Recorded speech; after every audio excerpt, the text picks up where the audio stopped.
यानंतर पुढची बातमी पाहूया। सुनील तटकरे आणि पार्थ पवार यांची बैठक सुरू असल्याचं कळत आहे। राष्ट्रवादी पक्ष कार्यालयामध्ये तटकरे आणि पवारांची ही बैठक आहे। 15 मिनिटं दोन नेत्यांमध्ये बैठक झाल्याचं कळत आहे। सुनील तटकरे आणि पार्थ पवारांमध्ये ही महत्त्वाची बैठक झाल्याचं कळत आहे। राष्ट्रवादीच्या पक्ष कार्यालयामध्ये तटकरे आणि पवारांची बैठक झाली। जवळपास 15 मिनिटं दोघांमध्ये चर्चा झाल्याचं कळत आहे। मात्र चर्चेचं कारण काय आहे हे अद्याप कळलेलं नाहीये। या संदर्भात अधिक अपडेट जाणून घेऊयात। प्रणाली कापसे आमच्या प्रतिनिधी या संदर्भात अधिक माहिती देतील। प्रणाली, जवळपास 15 मिनिटं दोन नेत्यांमध्ये चर्चा झाली, काय नेमकी चर्चा झाली असावी, काय शक्यता आहे?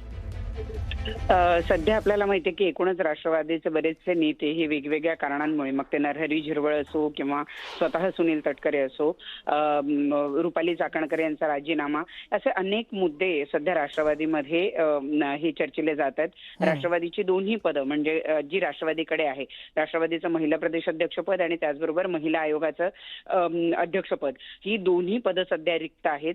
त्यामुळे या दोन पदांवर कोणाची नियुक्ती करायची, राष्ट्रवादीवर आता एकूण जे काही त्यांच्या वेगवेगळ्या पद्धतीने त्यांचे जे काही नेते हे वेगवेगळ्या कारणामुळे वादात अडकलेले आहेत, त्यांच्या संदर्भातली चर्चा या बैठकीमध्ये झाली असण्याची शक्यता। अवघ्या 15 मिनिटांची खरं तर ही बैठक होती। बाहेर पडत असताना पार्थ पवार यांनी सांगितलं की ते देवगिरी या बंगल्यावर जात आहेत आणि सोबतच काल राज ठाकरे यांच्याबरोबर त्यांची जी भेट झाली ती अत्यंत उत्तम स्वरूपाचे संवाद दोघांमध्ये झाला, असं सुद्धा त्यांनी या ठिकाणी सांगितलेलं आहे। तर सध्या राष्ट्रवादी जे वेगवेगळ्या मुद्द्यावरून वादात अडकलेले आहे त्याच्या संदर्भामध्ये ही बैठक झाली असल्याची सूत्रांची माहिती आहे। धन्यवाद प्रणाली, आपण दिलेल्या सविस्तर माहितीसाठी।